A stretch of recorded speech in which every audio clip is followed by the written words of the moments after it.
Bonjour à tous, j'espère que vous allez bien. Aujourd'hui, je vous amène avec moi dans le jardin pour la récolte des fleurs de pissenlit. Les fleurs de pissenlit sont ramassées à chaque printemps depuis des siècles et utilisées pour préparer des teintures, des vins et des huiles utilisées pour renforcer l'organisme.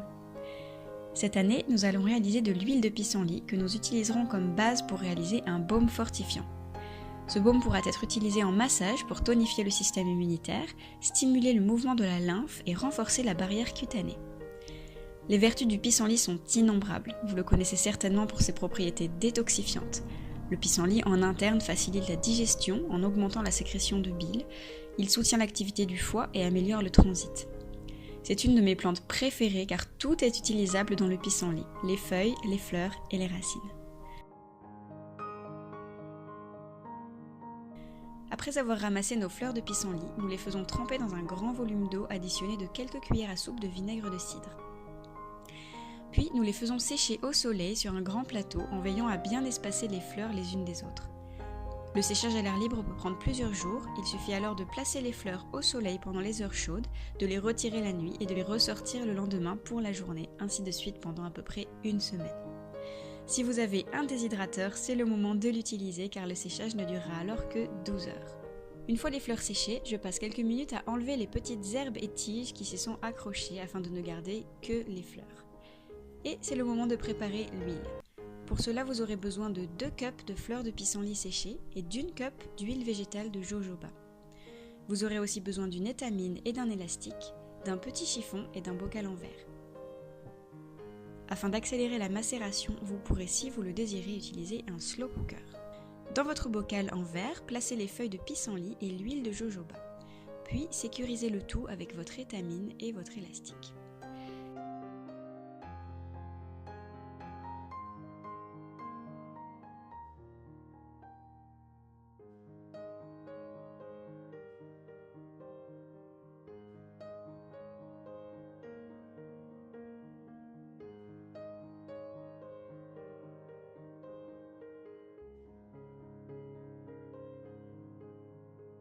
Si vous choisissez d'utiliser un slow cooker, remplissez-le d'eau de manière à ce que le bocal en verre soit immergé jusqu'aux 3/4, puis placez le chiffon tout autour du bocal et placez le tout à cuisson lente.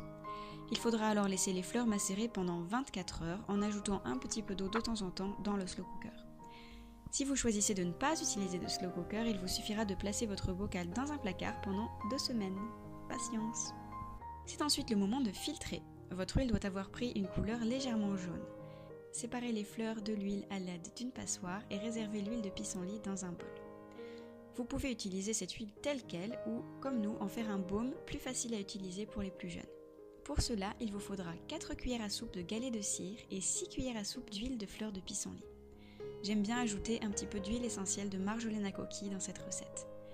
Commencez par faire fondre la cire au bain-marie, puis ajoutez l'huile et mélangez le tout.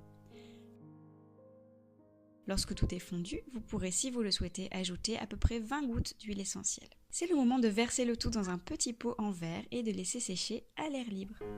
Les enfants peuvent apprendre à pratiquer leur propre automassage ou à utiliser ce baume lorsqu'ils en ressentent le besoin, sur la peau de leur visage ou sur leurs lèvres.